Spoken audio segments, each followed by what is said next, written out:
Hola, buenas tardes amigos, gracias por estar una vez más aquí en Panóptico Social. Agradecemos mucho su compañía, esperemos que les hayan gustado los capítulos anteriores. Les comento que ya estamos llegando al final de nuestra primera temporada. Este es el capítulo número 8 y bueno, pues esperemos hacer una segunda, seguramente que sí, con ayuda de todos ustedes. Y bueno, el día de hoy nos encontramos en la ciudad de Puebla. Estamos aquí porque vamos a hablar de un tema que incluso nos han llegado a solicitar. Vamos a hablar del linchamiento, pero antes de hacer la presentación formal, les comento que el día de hoy Kalash va a estar conmigo en la conducción de este programa. ¿Cómo estás, Kalash? Hola Esteban, hola a todos. Estamos en el 7º programa de Panóptico Social. Espero que a todos les agrade mucho este capítulo. Es un tema muy interesante y pues sin más que decir, vamos a empezar.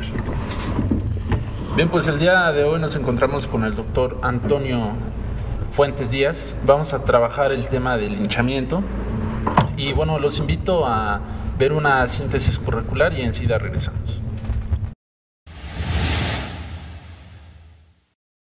Antonio Fuentes Díaz es doctor en Ciencias Políticas y Sociales por la Universidad Nacional Autónoma de México, profesor e investigador de tiempo completo del área de Sociología y Ciencias Políticas en el posgrado de Sociología del Instituto de Ciencias Sociales y Humanidades Alfonso Vélez Pliego, en la Benemérita Universidad Autónoma de Puebla. Es autor de libros y artículos sobre violencia social, gobernabilidad y movimientos sociales.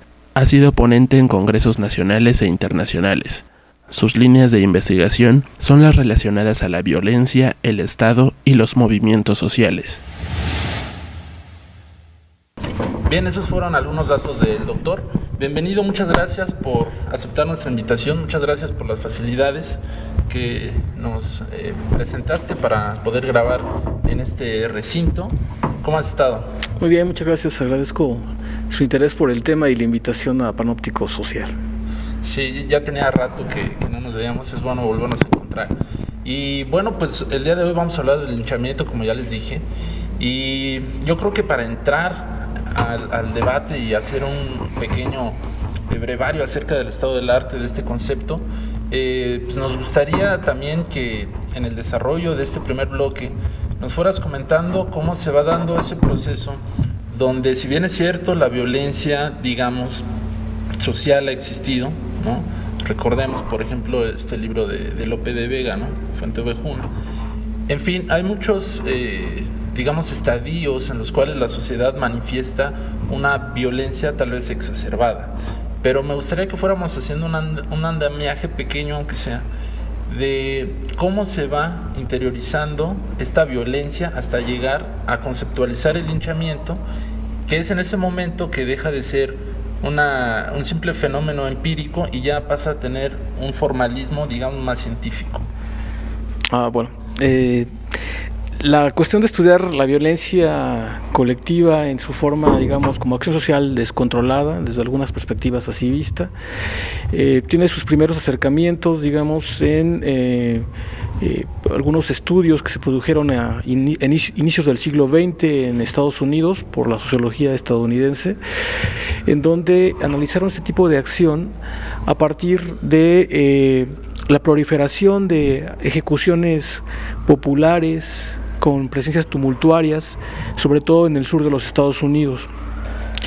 Muchos de estos fenómenos tuvieron su origen en conflictos interraciales, digamos, ¿no? Entonces se utilizaron este tipo de violencias punitivas para marcar, en algunos casos, límites sociales, diferenciaciones sociales entre blancos y afrodescendientes, digamos, ¿no?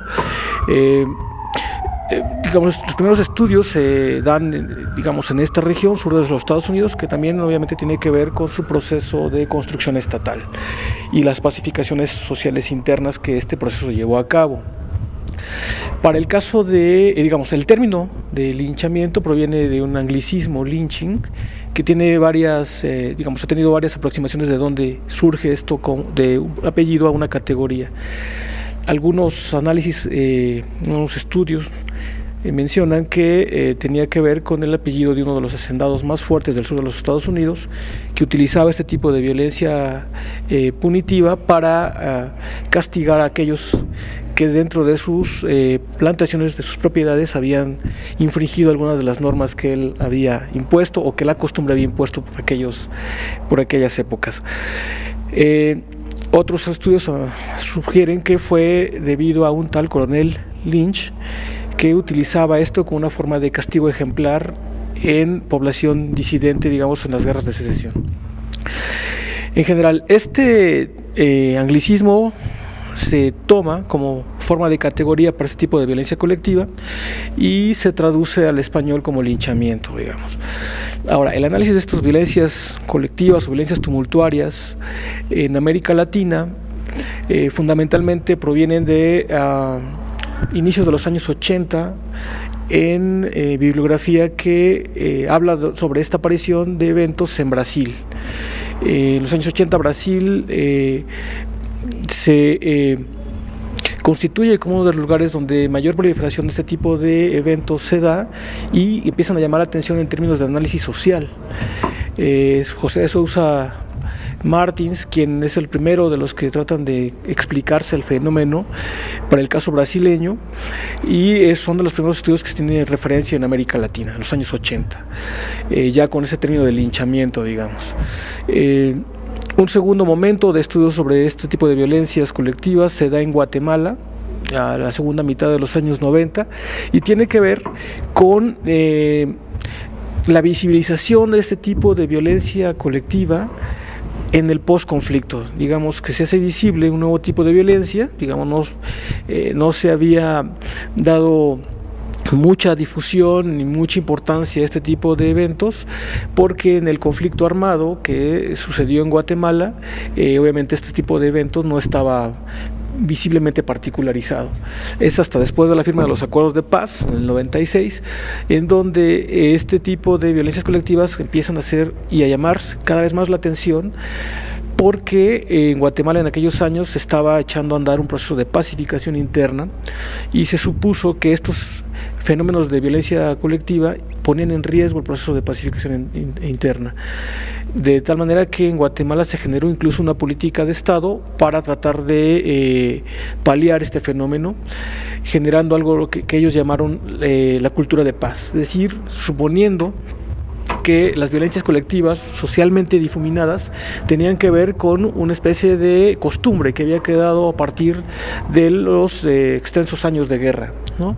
Y que esto había quedado como una especie de inercia para dirimir conflictos, y que en algunos casos algunos investigadores sugirieron que realmente había echado raíces tan fuertes que se trataba de una forma de cultura de la violencia. Entonces tenemos por un lado que en América Latina empiezan los estudios en los años 80 y 90, concretamente en países como Brasil y Guatemala. En los años, digamos, a finales de los años 90, el fenómeno empieza a ser reconocido más allá de la nota roja para el caso de México. Si bien se estaba presentando un evento en términos como de nota roja de periódico de tinte amarillista, a finales de los años 90 y inicios del año 2000, este fenómeno que proliferó de una manera impresionante por aquellos años en medios impresos, electrónicos y escritos, daba cuenta entonces, o permitía pensar que estaba sucediendo otra cuestión que había sido poco visibilizada para la ciencia social en esos años. Simultáneamente también llamaba la atención que los mismos hechos se reportaban en casi toda la región latinoamericana. En los 90, por ejemplo, en el caso de Brasil, la Secretaría de Derechos Humanos reportó casi 900 linchamientos en los años 90. Para el caso de Guatemala, la Misión de Naciones Unidas para la verificación de los acuerdos de paz, que se instala a partir del año 96, había reportado para inicios del año 2000 la comisión de cerca de 500 linchamientos, lo cual desembocaban en muertes, en más de 1000 muertes, ¿no? Igualmente se reportaron casos de violencia colectiva para Bolivia, para Ecuador, Perú. En Argentina también en el año 2000, 2002 empezaron a producirse reportes de que estaban aconteciendo este tipo de fenómenos. Es decir, estaban presentes en toda la región. No respondía a un hecho aislado, no respondía solamente a fenómenos de comunidades particulares, sino que esto presentaba, digamos, en su análisis unas características comunes a todos ellos, ¿no? De tal manera que entonces fue posible plantear su primer rastreo en términos de análisis sociológico. Como decía, toda la región están presentes este fenómeno. Tratando de visibilizar qué estaba aconteciendo con ello, era una de las variables más fuertes para plantear su estudio y su integración como un fenómeno común, tenía que ver con las sucesivas oleadas de crisis sociales que eran posibilitadas, digamos, por escenarios de precarización o de flexibilización laboral en todos estos países. Es decir, había como una especie de base común a todos ellos que tenía que ver con desajustes estructurales que habían vulnerado repetidas veces a las poblaciones más desfavorecidas de esta región, ¿no? Entonces eso podría ser en un primer caso uno de los primeros hechos que podían aglutinar a todos los eventos en conjunto, digamos, en todas estas geografías, ¿no? Y, por ejemplo, ¿cuál pudiera ser otra, digamos, línea explicativa? Ya que también se ha mencionado mucho el papel del Estado, ¿no? Como tú lo estás comentando ahorita, pero algunos otros autores como que le cargan más la explicación al Estado. Entonces, no sé, ¿tú cómo ves y percibes ese tipo de teorías donde pareciera ser que el Estado está siendo superado, sobre todo las instituciones encargadas de impartir justicia?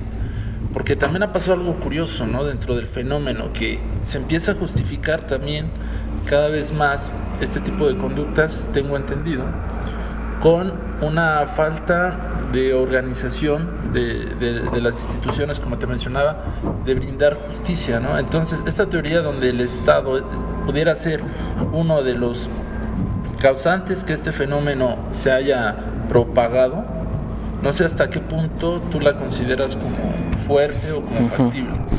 Sí, bueno, en la aproximación, digamos, de este fenómeno ha habido diferentes explicaciones, digamos, desde las matrices culturalistas, ¿no?, sobre todo que lo ven, digamos, enfocado a la cuestión de diferencias etnorraciales, hasta el argumento que acabas de señalar, que es debido a un proceso de debilidad estatal interna en América Latina, digamos, en su formación estatal. Creo que uno de las mayores profundizaciones en esta discusión la han tenido algunos analistas en Guatemala, en donde se propusieron algunas hipótesis para tratar de explicar el surgimiento o la aparición de este tipo de violencia colectiva. Iban en un primer momento desde explicarlos como consecuencia de la guerra, ¿sí?, como una especie de inercia enraizada en la dirimir conflictos por fuera de las instituciones del marco estatal, que tendría que ver con el proceso de guerra, y generando una cultura de violencia entonces, hasta, por ejemplo, explicaciones de carácter que los veían anclados a un conflicto entre tradición y modernidad, ¿no? Entonces, explicando que el linchamiento realmente era una forma de violencia, de sanción punitiva y de control comunitario que estaba anclado en procesos de largo plazo que vinculaba a las comunidades indígenas, obviamente, y a sus formas de darse un control social interno en las formas de la costumbre, digamos, ¿no? Entonces, desde aquí había una amplia línea de explicaciones que trataban de mediar uno u otro resultado para explicar la emergencia de este tipo de fenómenos, ¿no? Sin embargo, digamos, la explicación más ocurrida que sucedió en los últimos años ha tenido que estar vinculada con la idea de que hay una debilidad estatal. Y este, por ejemplo, fue uno de los argumentos que ha mantenido Carlos Vilas, que fue uno de los primeros también investigadores al respecto de las violencias colectivas para el caso de México. Un artículo del año 2001 publica él precisamente, llama la atención a este fenómeno, y él sostiene que en el fondo tiene que ver con una debilidad del Estado y de las instituciones encargadas de impartir justicia. Considero que varias de las hipótesis que se mencionaron en esos entonces para la explicación de los linchamientos tienen su momento de verdad, pero que no es un fenómeno tan complejo y multicausal que no se puede reducir a una sola de las vertientes, y que además depende de también los contextos históricos en donde las comunidades están insertas y de los conflictos locales, regionales, y digamos es una especie de uno puede entender la conflictualidad de comunidades en América Latina respecto a varios ámbitos o a varios campos que se intersectan unos con otros: los ámbitos regionales, los ámbitos locales, el contexto internacional, mundial, y todo eso con digamos el contexto histórico específico de sus formaciones estatales. Sí, es muy interesante. Entonces podemos decir que el linchamiento también se puede catalogar por áreas geográficas, por así decirlo. Supongo que el linchamiento pues ha existido, ¿no? Como acción social, acción colectiva, ha existido durante toda la historia. Simplemente se le daba otro nombre y tenían tal vez otros significados, pero siempre ha sido el de castigar desde algún punto de vista social, ¿no? Bueno, supongo que digamos que toda la construcción de un grupo social implica sus mecanismos de cómo mantenerse, exactamente, tiene que ver con la forma del control, de la cohesión, de la estabilización en el largo plazo, y eso implica entonces la creación precisamente de la norma no entendida en el sentido, digamos, jurídico y liberal de los últimos siglos, sino más bien entendida en la forma de cómo se integra una cohesión interna dentro de un grupo social, digamos. Y aquí uno trata de explicar, digamos, ya en términos de teoría, tratarse de alumbrar qué pasa en estos casos, en estos eventos. Me parece que uno puede tomar la perspectiva de que las construcciones de los estados modernos inicialmente tuvieron, en el proceso de su constitución, la necesidad de la monopolización del uso de la fuerza, como bien nos señala Weber, como proceso de la racionalización, pero que también tiene que ver con entonces la constitución de cuerpos especializados que centralizaron en ellos ciertos ámbitos de ejercicio de la fuerza, ejercicio del orden, que serían los términos, digamos, de los análisis de estas instituciones emergentes para estos siglos, del 17 al 19, la constitución de los ejércitos, la militarización, digamos, y el policiamiento, ¿no? Como dentro del marco del orden liberal, digamos. Visto de esa perspectiva, un proceso que compaginaba con este mecanismo de racionalización de la acción, ¿no?, poniéndolo en estos términos, tendría que ver la constitución de sensibilidades de rechazo a la violencia difuminada socialmente. Digamos, un poco sería en esta línea de lo que explica los análisis que produjo Norbert Elias sobre el proceso de civilización, rechazo a las conformaciones de acciones que generaran cierto malestar, tanto estético como emocional, por la exposición a la violencia. Entonces tenemos el desarrollo, por ejemplo, de que el espacio aséptico es el espacio de donde se piensa al Estado, y el espacio aséptico es la presuposición de donde se construye el ámbito público, ¿no? Es decir, si nos damos cuenta, toda la teoría liberal del Estado está implicando precisamente la asepsia en lo social, y eso tiene que ver entonces con la constitución de un margen de ocultamiento de muchas de las acciones de violencia que se dan toda la las doctrinas jurídicas y políticas con las que se construye el Estado. incluso para el origen, culturalmente, digamos, por ejemplo, el origen de las maneras de mesa, como lo señala Elías, tiene que ver con la asepsia en lo social, ¿no? Y toda la constitución de espacios para las excrescencias corporales o determinado tipo de modalidad de la acción, ¿no?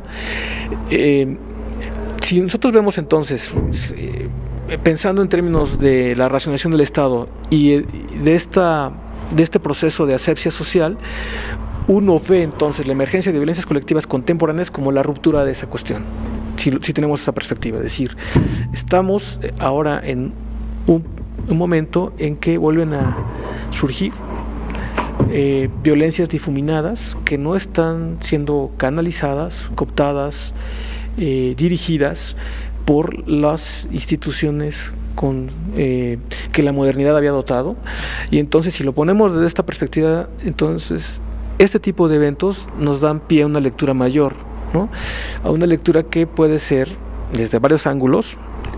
Yo voy a presentar un ángulo, digamos, que puede ser que quizá las formas en que se había canalizado la vida por todas las instituciones producidas en la modernidad hoy está teniendo un agotamiento, y ante ese agotamiento lo que vemos es el resurgimiento de formas mucho más íntimas, mucho más grupales, mucho menos mediadas, para constituir mediaciones sociales, ¿no? Entonces, si vemos así la proliferación de violencias, entonces puede ser entendida como un síntoma de una nueva metamorfosis en la organización política y social de los estados modernos, o de las ciudades modernas, pues, mejor dicho, ¿no? Entonces, a eso me refiero. Ahora, la cuestión, por ejemplo, ¿qué es lo que uno puede ver con el análisis de los castigos en las violencias colectivas? En un primer lugar, uno puede ver que de entrada sí hay una crisis con los sistemas de impartición de justicia. Es decir, hay una crisis en la regulación del conflicto social, del cual hipotética y teóricamente se habían encargado las instituciones del Estado, ¿no?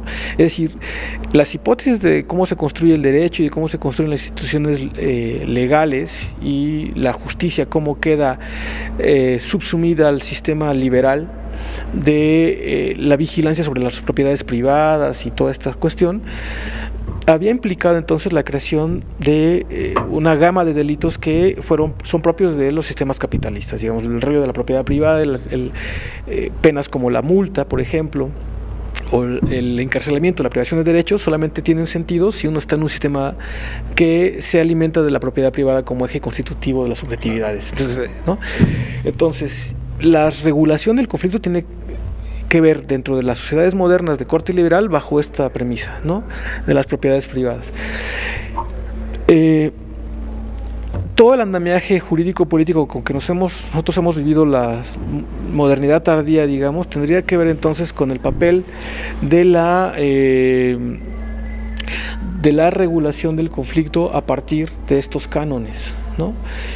¿Qué pasa si de repente no es o no fue, si estas instituciones, en el caso de los estados latinoamericanos, no capturaron necesariamente toda la canalización subjetiva de la población en ellas? Es decir, si por determinados motivos las instituciones no pudieron ofertar lo que hipotéticamente ofertarían, es decir, garantizar justicia en los términos del equilibrio de la propiedad privada para todos, ¿no? Es decir, de tal manera que si tenemos en cuenta la historia social de América Latina, nos damos cuenta que morfológicamente siempre estas sociedades y sus formas estatales dejaron por fuera de su mediación a un montón de sectores sociales. Es decir, estuvieron exentos de justicia, estuvieron exentos de todo el andamiaje categorial hipotético con el que se manejó la construcción de los estados, ¿no? Entonces siempre hubo vidas al margen del Estado y de toda la institucionalidad del Estado. De tal manera que entonces podemos ver que la regulación del conflicto a través de los sistemas institucionales no fue de una cobertura total al resto de la población, y que por lo tanto siempre supervivieron sistemas de regulación al margen del Estado, ¿no? O paralelos al Estado, o incluso en componenda con el Estado. El Estado permitía que hubiera otras formas de regulación donde el Estado no llegaba. Y entonces aquí tenemos, por eso que es muy importante tener en cuenta para la explicación de fenómenos contemporáneos, la historia de los procesos, porque entonces podemos entender que efectivamente en América Latina la regulación del conflicto desde, por ejemplo, la racionalización estatal siempre fue un proceso que no se puede leer de esta manera, ¿no? Sino que uno tiene que leer el Estado latinoamericano como un Estado siempre y permanentemente conteniendo en su interior dispersiones estatales. Pero que no es entonces, en ese sentido, que el Estado latinoamericano esté incompleto o le falte algo, sino que debemos de pensar que el Estado latinoamericano vive en esa forma y ha vivido en esa forma todo este tiempo. Exactamente. Entonces no verlo como que está insuficiente, que fue como muchas de las aproximaciones sociológicas y politológicas de los años 70, 60 lo percibían. O sea, bajo esta premisa de que el Estado está incompleto y que los sistemas políticos están incompletos, es como es posible plantear las transiciones a... ¿Okay? Pero si nosotros nos variamos de ángulo, de perspectiva, y decimos, no es que esté incompleto, no es que le falte tal cosa, sino que morfológicamente es así, porque así ha sido su contemporaneidad con los procesos de acumulación en el capitalismo mundial y en el concierto de las constituciones de estados mundiales, entonces tenemos otra perspectiva. Y permite entender entonces que las formas de subjetivación que se dan en estas latitudes corresponden a procesos históricos intrínsecos, ¿no? Y por lo tanto entonces plantear que comunidades, individuos, procesos que se dan aparentemente por fuera del margen estatal o de las instituciones, no es que estén exentas de, sino que esa es la forma funcional de nuestra sociedad en América Latina, ¿no? Y entonces plantear que la coexistencia de regulaciones del conflicto al margen de las formas estatales siempre fue de una vigencia impresionante, y que hoy en día lo que resulta es más bien de que se han acentuado las condiciones de vulnerabilidad social a la que de por sí muchas comunidades en América Latina estuvieron expuestas, ¿no? Entonces lo que vemos más bien es como una especie de desgarramiento a un superior que genera estallidos de diferentes maneras, que busca canalizarse de diferentes maneras. Digamos, una podría ser las cuestiones de migración internacional, otra podría ser las flexibilizaciones múltiples del trabajo, y la otra cuestión puede ser las violencias amorfas, las violencias difusas, que buscan darle orden a una situación que se piensa caótica, que se piensa también fomentada por la incertidumbre y ante el miedo a la vida contemporánea, digamos, ¿no? Entonces, por un lado, digamos,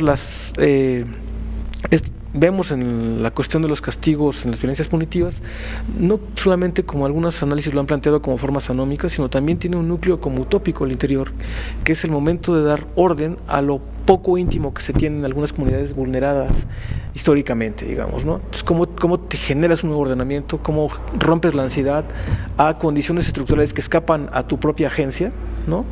Por ejemplo, la cuestión de los desempleos, las cuestiones, ¿no? ¿Cómo le das un orden a eso? Pues me parece que uno le da orden en lo inmediato, ¿no? Aunque eso inmediato pueda generar este tipo de formas atroces de expresión, ¿no? Pues yo creo que aquí vamos a hacer una pequeña pausa. Enseguida regresamos para iniciar el segundo bloque. Gracias. Bueno, estamos de regreso en este segundo bloque con el doctor Antonio Fuentes Díaz. Bien, estamos platicando sobre el linchamiento. Vamos a pasar a un tema más local, el caso de México. ¿Cómo se ha ido evolucionando el linchamiento en México? Mencionabas en el primer bloque que en México el linchamiento se había tomado solo como nota roja, y que en los 90s y principios del 2000 pues hubo una muchísimo mayor cantidad, ¿no?, de este tipo de notas. Por lo tanto nos estaban diciendo que estaba surgiendo, que algo estaba pasando en nuestro país. ¿Nos podrías platicar un poco acerca de esto? Sí, claro. Bueno, el caso de México, como mencionaba, empieza a tomar visibilidad como un objeto propio de la ciencia social a partir del año 2000, Los primeros artículos que se dan son en estos años, en 2001. Y entonces lo que revelan las primeras investigaciones, una de ellas de mi autoría, es que los linchamientos realmente estaban revelando como tres grandes cuestiones que los detonaban. Digamos, hay una serie de eventos que detonaban linchamientos que uno puede agrupar para fines de análisis en tres grandes rubros. Uno sería que castigan principalmente, para el caso de México, aquellos atentados en contra de la propiedad. ¿Qué queremos decir con eso? Que se detonaban linchamientos en aquellos casos en que se descubría o se sospechaba de un robo, se presenciaba algún asalto y entonces ocasionalmente la gente detenía a quien asaltaba y lo golpeaban. Otro de los detonantes principales, en segundo lugar, digamos, por el número de casos, sería aquellos que se atentaba en contra de la integridad física de alguna persona, en casos como lesiones, violaciones, atropellamientos. Todos estos eventos detonaban linchamientos también en muchos de los casos. Y un tercer rubro donde podemos agrupar su emergencia tiene que ver, y esto es muy importante, con aquellos eventos en donde se violentaba o se infringía un valor comunitario o una norma comunitaria, digamos, que tiene que ver con carácter más simbólico, digamos, una ofensa más simbólica. Por ejemplo, los casos en que en alguna población se hurtaba alguna imagen religiosa, ¿no? O alguna figura religiosa de la comunidad. Esto generaba inmediatamente respuestas colectivas punitivas. Y otro de los casos importantes en este sentido, que es una área todavía mucho más compleja de desentrañar, de este tipo de violencias simbólicas, tiene que ver con aquellos hechos en donde se imputa el robo de un niño, ¿no? El caso de los robachicos. Estos eventos son en sí mismos, merecen una exploración en sí, porque conjuntan una serie de elementos de carácter cosmogónico, incluso muy impresionantes. Por ejemplo, el caso del robo de niños, digamos que si bien existe, digamos, la cuestión del tráfico de menores, tanto para cuestiones de servicio sexual como para venta de órganos. El caso de Guatemala, por ejemplo, es uno de los países que tienen mayor número de casos de este tráfico de infantes en toda la región latinoamericana. El hecho del robo de niños es una cuestión cotidiana, digamos, ¿no? Hay un temor visible que hay en la población, digamos, cotidianamente, el hecho de que te puedan potencialmente raptar a tu niño, ¿no? Es una cuestión que se da en este país porque es a partir, digamos, del conflicto y del posconflicto, se dio muchísimo el robo de niños, tanto para integrarlos a las milicias, ¿no? Al ejército en unos casos, como para la venta a parejas que querían adoptar, pero de manera ilegal, tanto en Europa como en Estados Unidos. Estos hechos generaron como un clima de miedo a la cuestión del robo de niños, y hay un caso muy sonado en Guatemala del año, me parece, de 97, 98, en donde se linchó a una turista japonesa en el pueblo de Todos Santos, Cuchimatán, porque se le imputó intento de robo de niños, pero además se le imputó de brujería. Entonces, a eso me refiero con que es una cuestión compleja, es un detonante también de violencia que implica cosmogonía, que implica cuestiones simbólicas y culturales muy específicas, y que son parte de darle explicación también a la desestructuración del mundo contemporáneo. Por ejemplo, este tipo de violencias colectivas, en su acepción de violencia simbólica, llama la atención cómo las poblaciones subalternas en América Latina explican el fenómeno de la desestructuración económica, de los trastocamientos macrosociales que afectan las vidas cotidianas, en términos que son mitificados. Y bajo esta mitificación, para darle explicación y rostro a la incertidumbre, surgen relatos que oscilan entre la mitificación y la realidad, digamos. Por ejemplo, esta cuestión del robachicos, si bien tiene su anclaje en los fenómenos que hemos descrito, también me parece que generan muchos relatos mitificados para explicar la desestructuración social. Uno de ellos, por ejemplo, es esto de que en general en algunos lugares el robachicos también implica una dualidad con una figura que es humana como es también mítica, ¿no? Por ejemplo, en algunas etnografías realizadas en Sinancantán, el robachicos simultáneamente es una figura enigmática nocturna a la que la gente no puede ver, se aparece en los caminos y rapta a los chicos. Entonces, digamos, está en una dualidad ahí, ¿no? Otra figura que evoca también el peligro, pero ahí no nada más con chicos, sino también puede atacar y matar a gente mayor, es algo que llaman el sombrerero, ¿no? Que también es una figura de peligro que acecha, digamos, en los orbes de los pueblos, y que uno corre el peligro de ser degollado, asesinado por estas figuras míticas. Llama la atención que un caso parecido se reporta en etnografías en el caso de Perú, incluso una de ellas muy conocida por una novela de Vargas Llosa que se llama Lituma en los Andes, que es la figura del lo que llaman el sacaojos, ¿no? El sacaojos es también una figura mítica que igual tiene su origen en el mundo andino, y él tiene por función quitarle o extraerle la grasa a las personas, ¿no? Oscila entre robar chicos y quitarle la grasa a las personas. La mitificación, y una mitificación importante que se dio por los años 80 en el primer gobierno de Alan García, fue que se decía que los cortacabezas o pistacos, como también se le conoce, habían llegado a la ciudad de Lima y que andaban recabando cuerpos humanos, atacando gente para extraer la grasa y con la grasa pagar la deuda externa. Este mito tal cual se dio así, me parece sumamente sugerente, porque habla de cómo poblaciones subalternas tenidas en procesos de desestructuración y de un incremento de la incertidumbre de su vida cotidiana, se dan explicaciones para entender esta desestructuración en sus propios términos y utilizan la mitificación para ello, ¿no?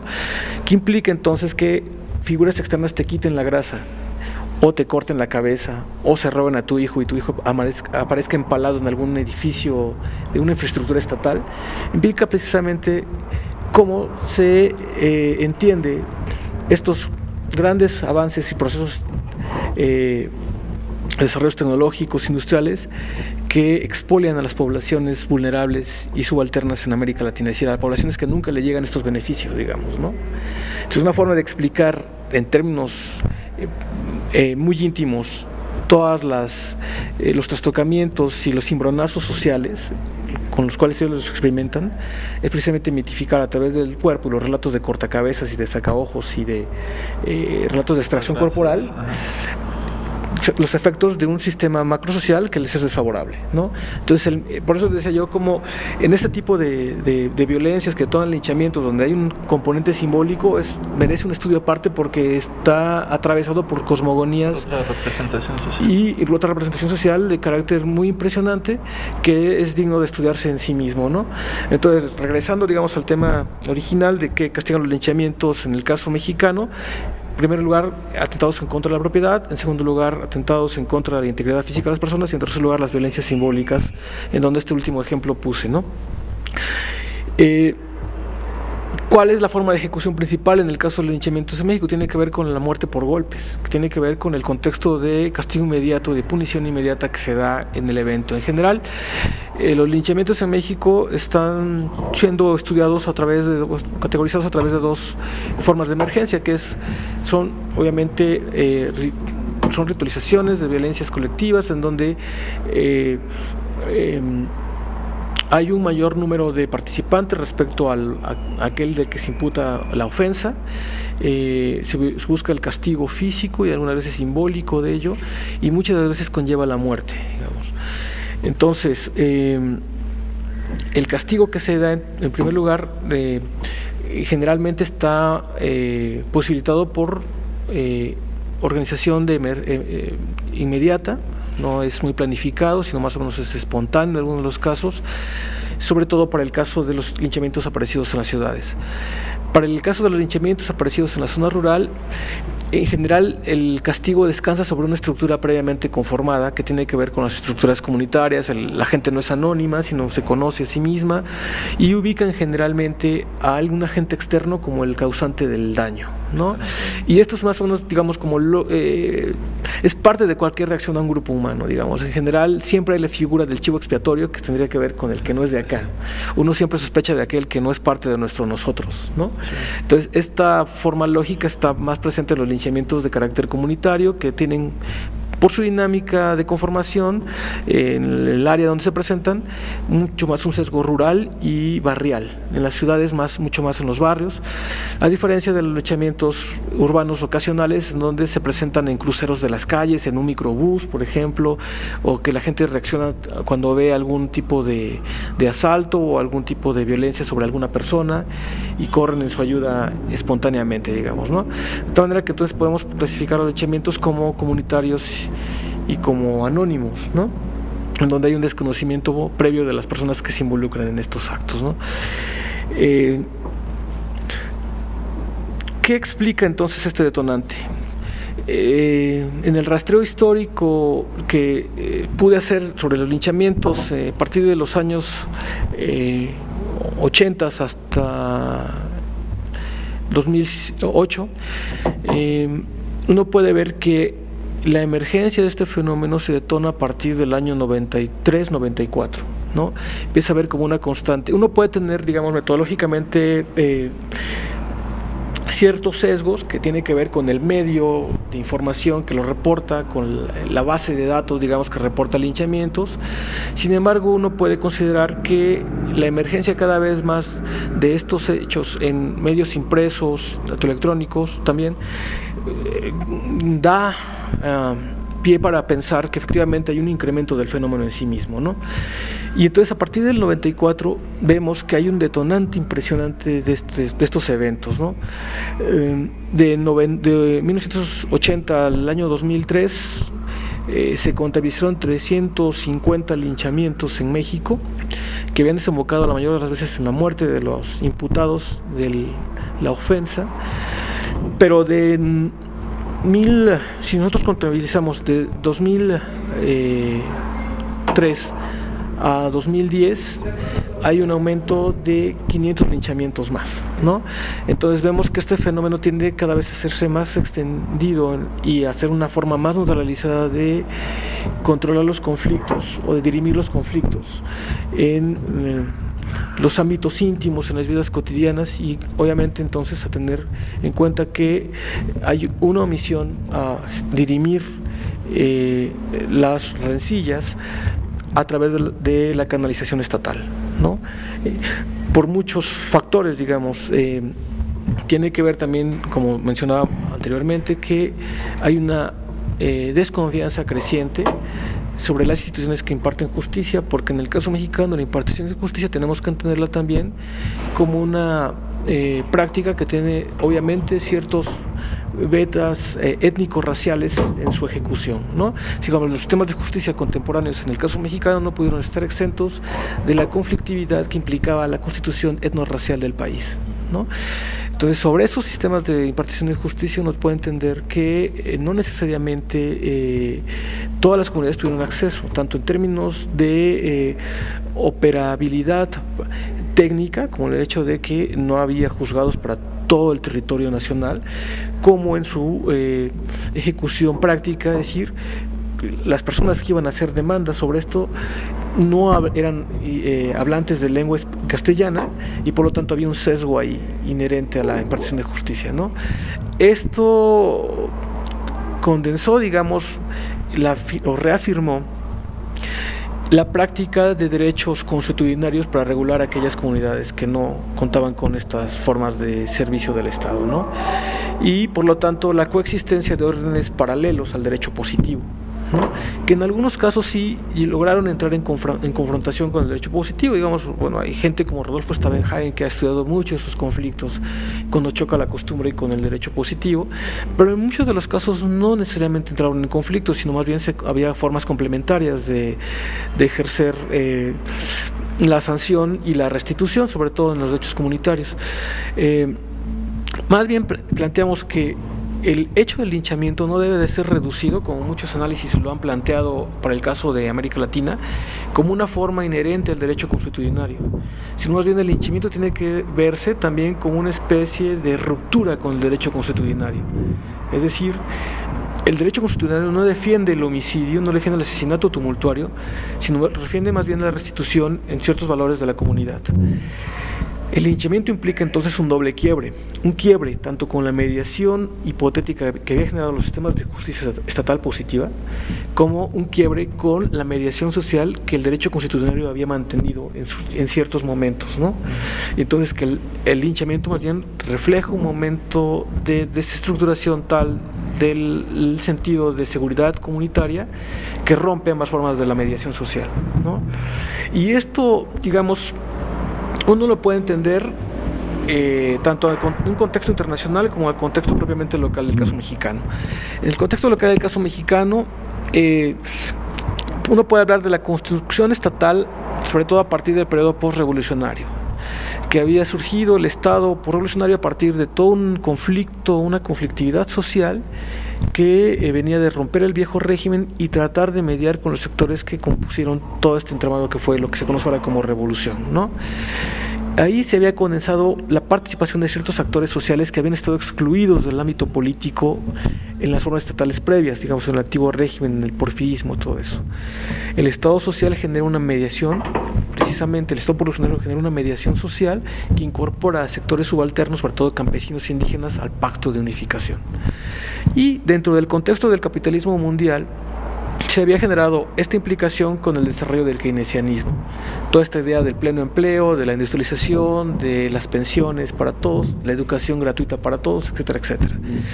Esto había generado una mediación de una capa social mayor, ¿no? Y el PRI fue, digamos, el que mejor supo canalizar esta forma de la nueva constitución hegemónica, ¿no? Abrió la movilidad social para una serie de personajes que bajo las formas estatales previas había sido imposible que hubieran ascendido socialmente, digamos, ¿no? Esto genera toda esta cuestión de las pensiones, de la seguridad social, la educación pública genera por lo menos en su momento genera una especie de incorporación colectiva al Estado, ¿no? El cardenismo me parece que fue el pináculo de esta incorporación. En los años previos, 80, todos los años 80, donde hay esta nueva transformación de la acumulación de capitalismo mundial, ya no su fase productiva, sino la fase más bien de especulación financiera, la modalidad de las economías locales también tiende a moverse, y eso da pie a lo que se conoce como la introducción del neoliberalismo en el mundo, digamos, ¿no? Esto necesariamente implicaba la ruptura de las formas de mediar socialmente la vida que el Estado revolucionario, dentro de su lógica mundial de integración keynesiana, había generado, la del desarrollo hacia adentro, todo esto. Esto obviamente quiebra la forma en que el Estado había interpelado a los sectores sociales en el país y rompe las mediaciones políticas que el Estado había generado con los sectores. Entonces deja a muchos abandonados a su suerte. Esta idea de la privatización de las pensiones, de la seguridad social, la privatización de las universidades, la tendencia a privatizar la educación en general, el no procurar, porque es imposible la cuestión del pleno empleo, todo esto va generando rupturas y fragmentaciones en el interior de la formación social, por decirlo así. Y entonces tenemos que, por un lado tenemos, y quiero que se vea en esta perspectiva, que sería como la que yo planteo, por un lado tenemos una forma estatal que morfológicamente, digamos, contiene poblaciones excedentes de su incorporación, que es el Estado latinoamericano en sí, su origen colonial, ¿no? donde población afrodescendiente e india siempre estuvo en el margen de la incorporación política, por ejemplo, en un caso, por ejemplo, de las ciudadanías, ¿no? Y de un montón de beneficios también que se dan después en el Estado revolucionario. Quedan como al margen, nunca entraron del todo, digamos, siempre hubo población vulnerable en los márgenes de estas formas estatales, históricamente posibilitadas. A eso le sumamos la nueva forma de la acumulación capitalista mundial y su expresión política en los estados contemporáneos a través de la política neoliberal. Entonces vemos una doble fragmentación, ¿no? Población históricamente vulnerable se vulnera más y además pierde cualquier perspectiva, incluso discursiva, de futuro bajo el nuevo régimen de la acumulación capitalista. Y entonces aquí tenemos este entramado que hace que entonces que se produzcan lo que algunos filósofos políticos han llamado como vidas desperdiciadas o vidas desnudas. Y ese sería el signo de los escenarios actuales en mucha de la población mundial. Es decir, que se generan vidas que no van a tener ninguna garantía de estar incluidas en términos operativos dentro de los sistemas de economía formal y de política representativa, sino que se generan sectores que van a estar necesariamente al margen de todos estos beneficios, ¿no? Que no van a tener capacidad de consumo, no van a tener capacidad de venta tampoco, están en esto que ahora se llaman los ninis, ¿no? Sí, claro. Y estos sectores de la población en México, pero también mundial, están siendo cada vez mucho más determinantes para entender toda la fragmentación que los regímenes de acumulación y las eficiencias políticas de la representación para toda esta gente ha tenido. Entonces, realmente me parece que uno puede entender los fenómenos de violencia, en este caso violencias colectivas con linchamientos, pero uno puede extenderlo a un montón de fragmentaciones más, como una especie de mutación política de las nuevas formas de la integración social, ¿no? Algunos teóricos hablan de que estamos precisamente en una especie de transición más o menos análoga a que se dio del feudalismo a la Edad Moderna, en donde hay una especie de implosión porque no se puede dar solución a todas las demandas sociales de las instituciones. Entonces, ¿qué es? Muestran su insuficiencia, ¿no? Tiene que ver con la proliferación entonces de estas vidas en el margen de la protección política, y me parece que van generando también formas de la sensibilidad cada vez mucho más atroces que uno puede rastrear en todo este regreso que se da de la violencia banal, ¿no? Es decir, producción de muerte como una forma necesaria del nuevo régimen político, lo que algunos sociólogos africanos han llamado la necropolítica contemporánea, es decir, política que va orientada más bien a administrar la muerte, no ya la política con la que surge el Estado moderno, que es de administrar la vida, ¿no?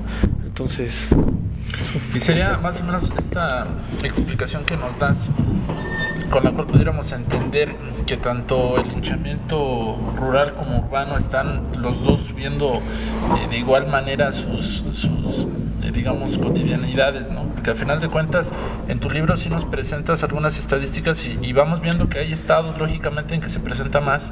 La Ciudad de México, a pesar de lo que muchos pudiéramos entender con esta plática, pensaríamos que tal vez no llega a esos límites desbordantes. Sin embargo, el libro nos demuestra otros datos, ¿no? Y con lo que nos acabas de decir, sería el complemento para entender por qué en las ciudades también se está elevando de una manera impresionante, como tú ya nos decías, el número de linchamientos que están pasando, y para que ya no haya tanta división entre lo urbano y lo rural. Yo creo que el caso del linchamiento en el fenómeno rural y urbano tiene que ver, como he mencionado, con la conformación histórica de las comunidades respecto al Estado y a los servicios que el Estado generó y a los procesos de industrialización. Para el caso mexicano, sí, los linchamientos tienen mucha mayor presencia en el ámbito rural. Digamos, están mucho más extendidos en pequeñas comunidades, en donde la autorregulación se da más inmediatamente, en donde se castiga bajo esta forma de la sospecha, donde no se verifica obviamente si a quien se le imputa culpabilidad lo es o no. Y tiene que ver, me parece, con esto que llamábamos de la crisis de los sistemas de justicia, es decir, el alejamiento, la lejanía tanto cultural como física de las instituciones encargadas de la impartición de justicia, pero también con la corrupción de la justicia misma y su sesgo ético-racial, lo que ha posibilitado que en ámbitos rurales sea mucho mayor la proliferación, no solamente del linchamiento, sino también la proliferación y el uso del derecho constitucionario, digamos, ¿no? Diferenciándolo de esto, como decía anteriormente, de que el derecho constitucionario no necesariamente implica linchamientos, pues. Por otro lado, en el caso de los linchamientos urbanos en México, tiene que ver más bien con la aparición también en formas que los acuerpan comunitariamente, como las formas barriales, digamos. Está mucho más presente en lugares en donde hay una estructura de relaciones personales, de relaciones vecinales, ¿no? En donde permite detonar la convocatoria colectiva, digamos, ¿no? Por ejemplo, el ejemplo de Tláhuac, ¿no? Sí. Que es bastante sintomático de cómo un linchamiento se inserta ahí. Precisamente, curiosamente, ahí en ese caso tendría que ver también con un robo de niños, en un primer momento, sí, que tiene que ver con una agresión biológica y social a la comunidad, digamos. Los niños serían como la apuesta a la continuidad grupal en el tiempo, digamos. Por eso los niños son muy importantes, es una ofensa muy grave atentar contra los niños, ¿no? No es necesariamente que en América Latina el linchamiento aparezca más en zonas rurales, te digo que tiene que ver con la construcción histórica de cada país, cada sociedad. En el caso de Brasil, los linchamientos, por ejemplo, aparecen mayormente en las ciudades, tiene un perfil completamente urbano, que tiene que ver con la concentración poblacional ahí también, y el linchamiento aparece más bien como un crimen más bien como una acción colectiva de oportunidad, digamos, ¿no? Si cuando se ve el caso de algún robo, algún intento de secuestro, detona violencias colectivas, ¿no? Entonces tiene que ver más bien con la constitución específica de cada sociedad y con la constitución específica de su conflictualidad, en donde el fenómeno se va a acentuar mayormente como rural o como urbano. Sí, bueno, yo creo que es momento de pasar a un tercer bloque, el último bloque de este programa, muy interesante, y bien, regresamos. Bien, pues vamos a iniciar ya nuestro tercer y último bloque, y bueno, generalmente en este bloque aprovechamos para ver cómo se ha venido comportando el fenómeno, hacer un balance hasta aquí y ver qué podemos esperar del fenómeno, ¿no? Sobre todo porque hoy en día, como tú mencionabas hace un momento, el linchamiento ha ido sufriendo un incremento bastante interesante, pero no nada más el linchamiento, no hay otras formas de violencia que parecieran se pueden conjugar con el linchamiento, que tienen algunos matices, como tú bien mencionabas, muy específico, ¿no? Entonces, no sé si nos pudieras comentar algo acerca de esto. Sí, bueno, la cuestión era de entender todas estas manifestaciones de violencia dentro de un gran entramado y complejo de fenómenos que son como síntomas de transformaciones más abruptas y de más largo plazo en las formas de la socialidad, en las formas de la subjetividad y la inscripción de estas en las instituciones y digamos todo lo que vendría siendo la organización macrosocial. Considero que sí, que estas fenómenos están desencadenados, digamos, violencias que aparecieron o que emergieron en el contexto latinoamericano, mundial incluso, en las últimas décadas, que son diferentes a las formas de violencia que se habían conocido previamente, como la violencia de Estado, esta cuestión de los escuadrones de la muerte, de las paramilicias, etcétera, de la represión de Estado que, por ejemplo, en el caso centroamericano había generado olas de genocidio, ¿no? De población borrada completamente, la tierra arrasada que se conoció esas operaciones. Hoy en día tenemos un nuevo tipo de violencia que quizá está mucho más difuminada, mucho más naturalizada, espanta cada vez menos y se acostumbra uno a vivir en este tipo de violencia y en la especie de incertidumbre cotidiana que todo esto acarrea.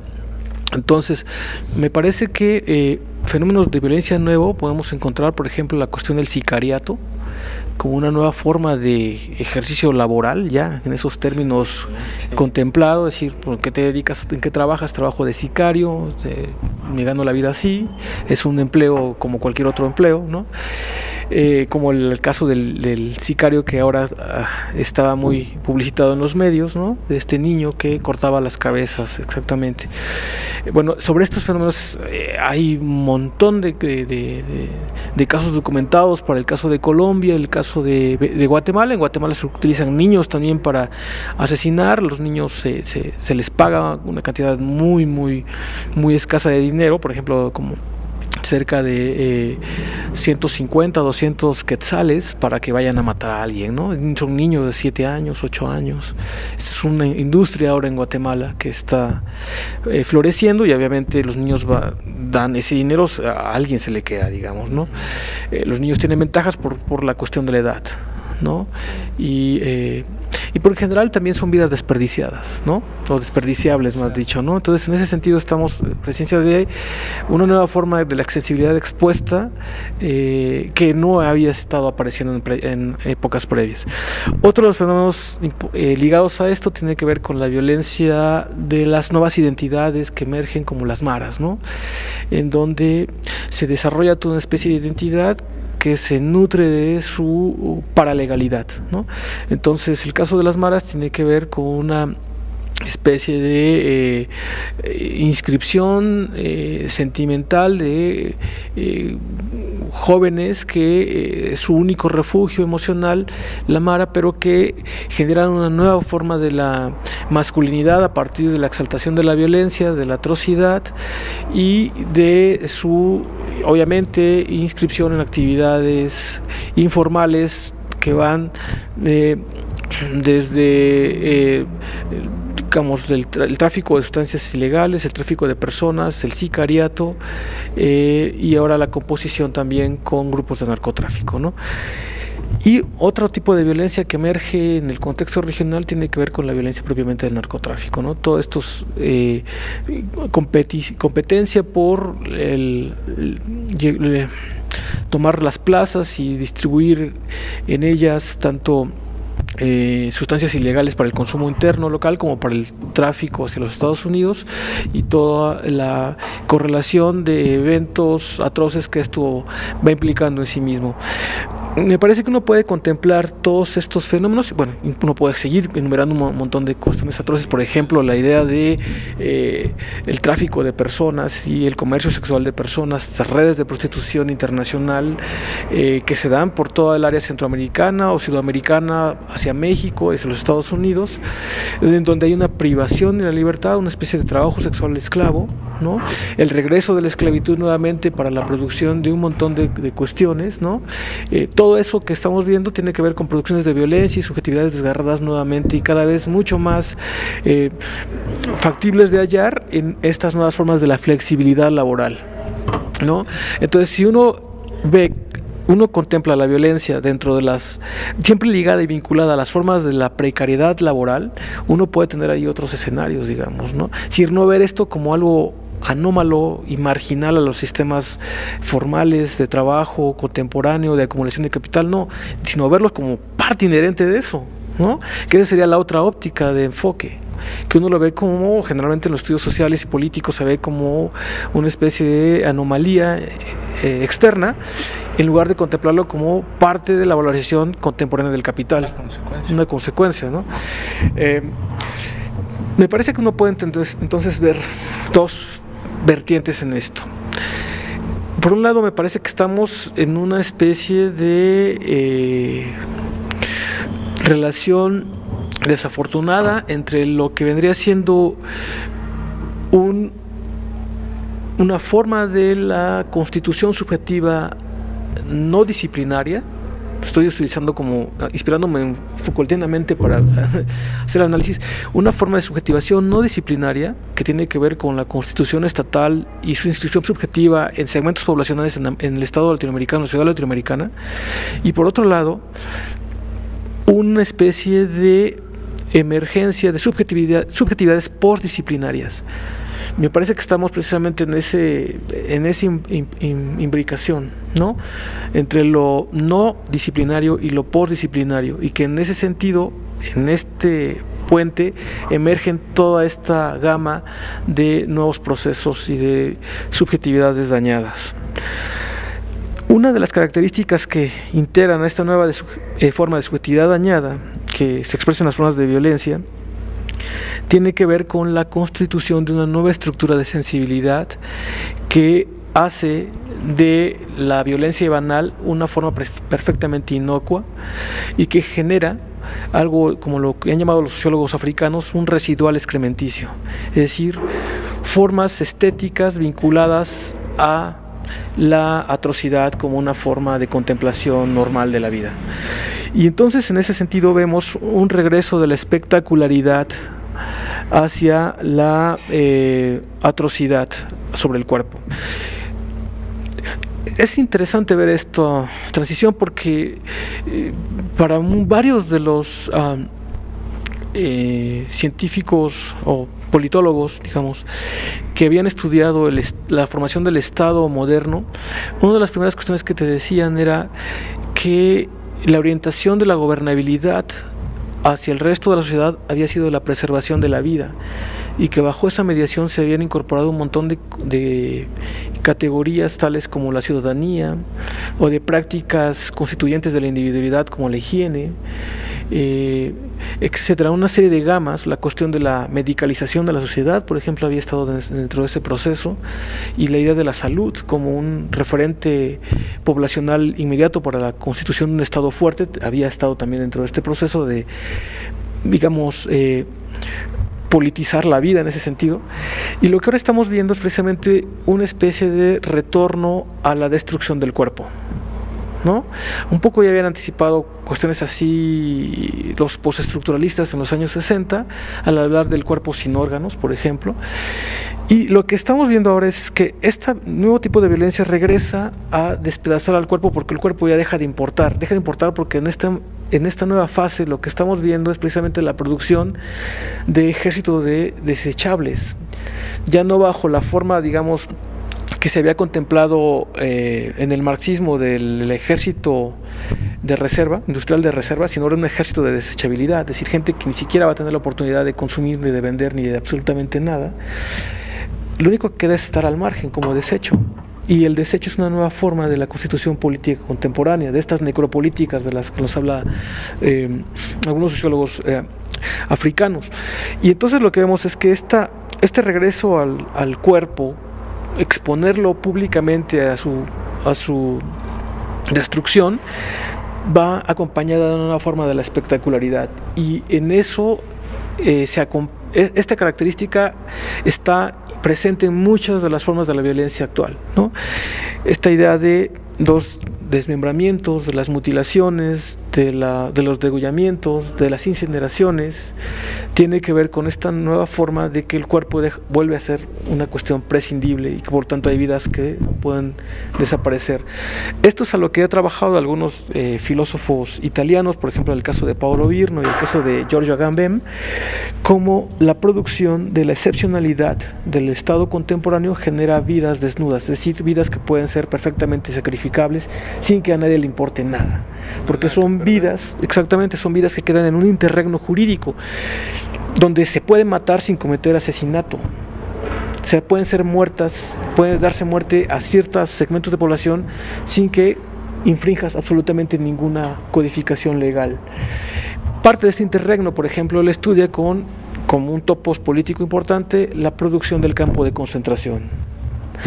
Un segundo momento en que puede rastrearse esta idea es en aquellos espacios de los desplazados por conflictos internos bélicos, por ejemplo los desplazados políticos, que hay una especie de interregno jurídico en donde si se matan, no hay forma legal para castigar a eso, ¿no?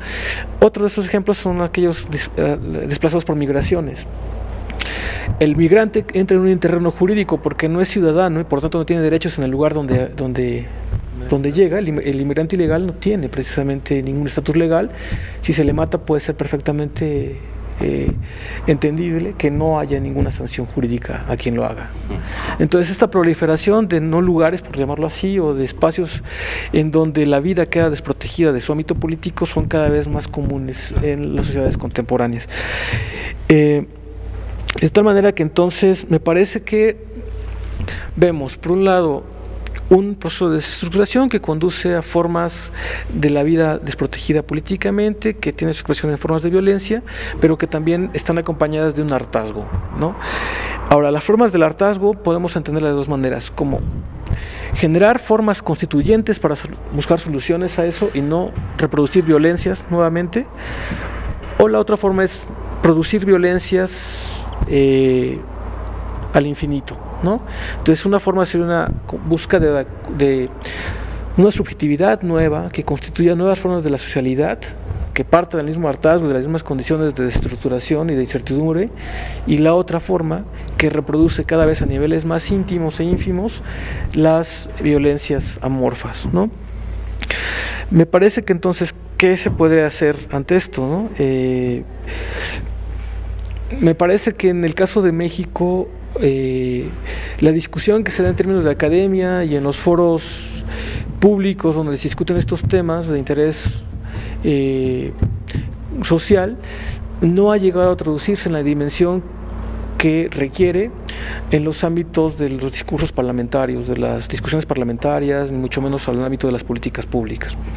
En el ámbito de la política pública hay una visión solamente sesgada en términos de punición, de persecución, centrada básicamente en el combate al crimen organizado a partir del tráfico de sustancias ilegales. Y ahí acaba toda la complejidad, exactamente. La complejidad se reduce a esa cuestión de combate entre dos fuerzas, en una especie de guerra declarada, en donde hay un montón de víctimas colaterales y en donde el número de vidas que se han perdido equivale casi por su cantidad al número de desaparecidos por la dictadura argentina en los años 70. A ese nivel de gravedad se ha llegado a este país, sin que haya una complejidad realmente de todos los fenómenos que están llevando a cabo los procesos de mayor alcance.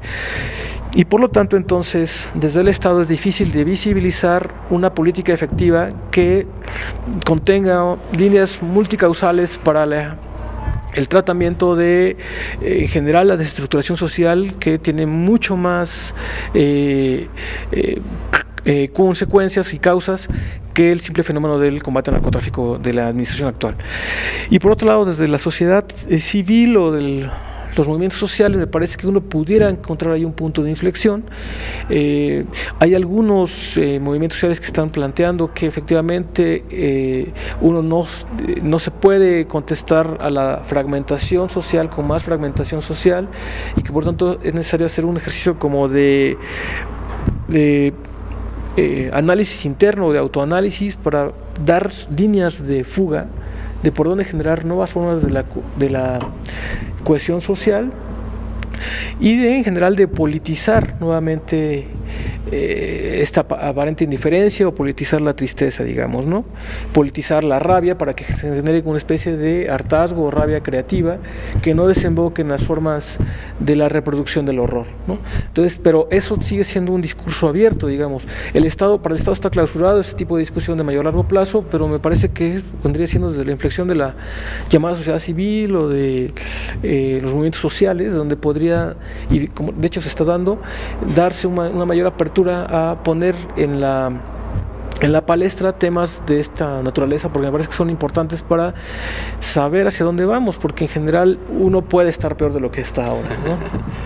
Sí, yo creo que es muy importante el tema. Yo quisiera que invites a todos los estudiantes que tienen la oportunidad de ver este programa la importancia, ¿no? La importancia de que al parecer es un tema que, como tú dices, ¿no?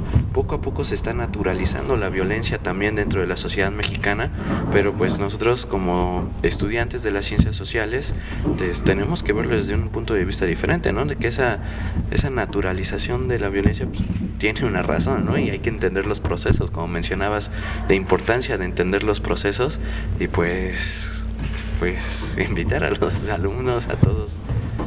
Sí, claro.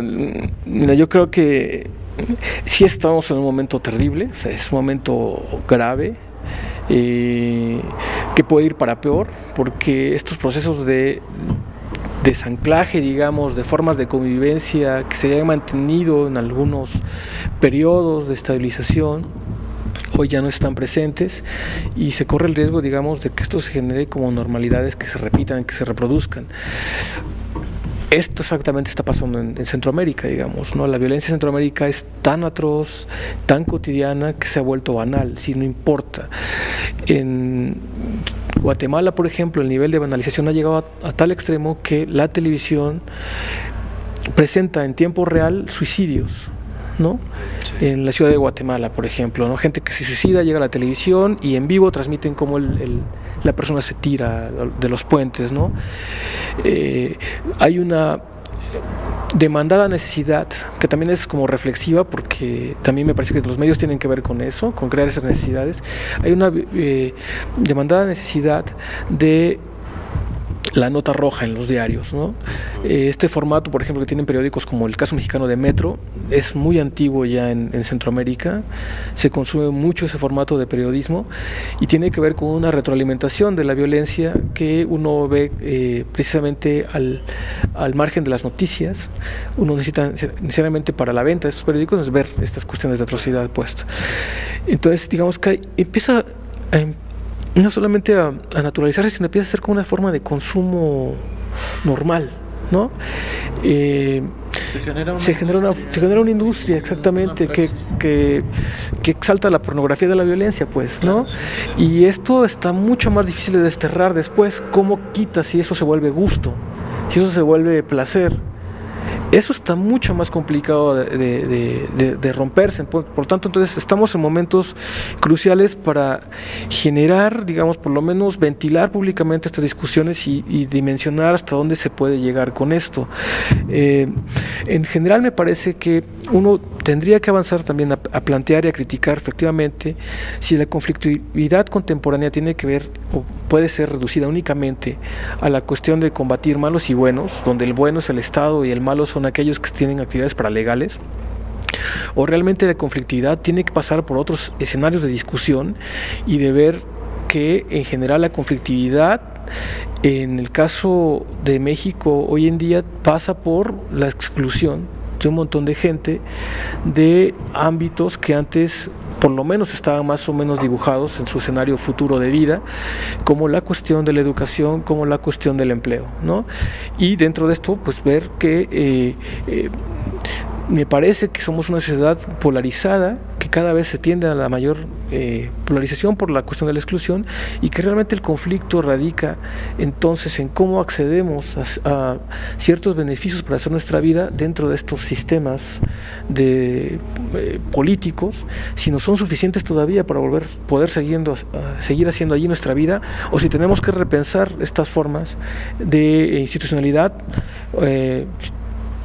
o ya no nos son suficientes, ¿no? Y buscar otros parámetros de cómo vamos a vivir juntos, que me parece que ese sería el gran, digamos, la discusión es más amplia de lo que se está dando, pues, o sea, son incluso debates a nivel ya de planeaciones de largo plazo, de niveles filosóficos en algún sentido, es decir, cómo le vamos a hacer, y que tiene que ver con nuestra vida inmediata, es decir, cómo podemos estar bien ahora, alcanza para que todos estemos bien o no. Es decir, reducir la conflictividad actual a una lucha en contra de un grupo declarado como ilegal por su actividad ilícita y por sus niveles de violencia, me parece que es una parte que sí tiene que darse con su discusión, pero no puede reducirse toda la conflictividad social a eso solamente, ¿no? Entonces me parece que realmente sí, creo que incluso parte del colapso de este país, en la crisis de este país, en términos de crítica intelectual, tiene que ver con que no se están planteando las preguntas de largo plazo, sino hay un inmediatismo brutal que tiene que ver con que estas preguntas que son escabrosas, ¿no? Ni siquiera se plantean como algo posible, sino quedan en el ridículo. O sea, son preguntas ridículas que no hay nadie seriamente, ningún politólogo serio o algún funcionario gubernamental activo, eficiente, se las permitiría hacer. Digamos, son preguntas que han salido de la episteme, digamos, con cual planteamos los problemas. Entonces, digamos, regresar a la crítica de esta cuestión de hacia dónde vamos, de cómo podemos estar mejor todos juntos, tiene que ver por un replanteamiento no solamente de los sistemas de representación política, sino también la cuestión de la economía y cómo podemos incorporarnos nosotros desde la participación por fuera de los órganos gubernamentales a la construcción de nuevas alternativas, por lo menos discutiendo cosas, ¿no? Que me parece que ese sería el papel de las academias. Digamos, si bien la academia no en todos los casos incide directamente en la formulación de políticas gubernamentales, sí permite poner las discusiones que nutran estos esfuerzos de discusión política en otros planos, ¿no? Bien, pues indudablemente este tema da para muchísimo más. Lo que pretendemos hacer nosotros es hacer un primer acercamiento, ¿no?, a los diferentes temas que hemos tratado, y pues agradecer de nuevo al doctor que nos acompañó. Muchas gracias, Antonio, por esta hospitalidad, y Kalash va a decir algunos anuncios. Pues agradecer a todas las personas que están viendo este programa, agradecer también que lo compartan con todos sus compañeros, profesores, alumnos, etcétera. Agradecer sobre todo al Instituto de Ciencias Sociales y Humanidades de la UAP, que es el lugar donde nos encontramos hoy.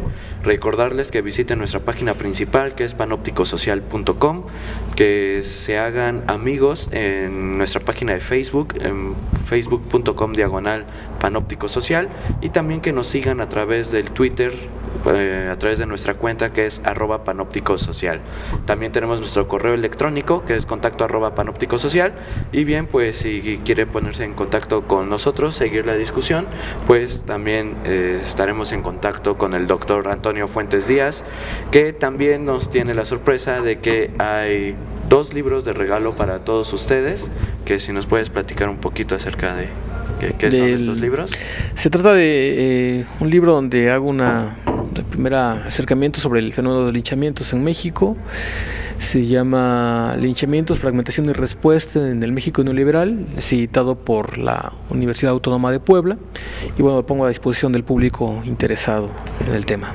Pues ahí estarán 2 libros esperando ser adquiridos por alguna de las personas que ven este programa. Y nos vamos, no sin antes recordarles que ya estamos también en radio, en Panóptico Social Radio. Estamos transmitiendo en www.vinil33.net todos los lunes de 4 a 6 de la tarde. También podremos seguir la discusión por medio de la radio por internet. Así que pues no queda más que agradecer a todos los que hacen posible este programa. Gracias, Esteban, gracias al doctor por acceder, y próximamente tendremos los últimos 3 programas de esta primera temporada. Muchísimas gracias y nos vemos pronto.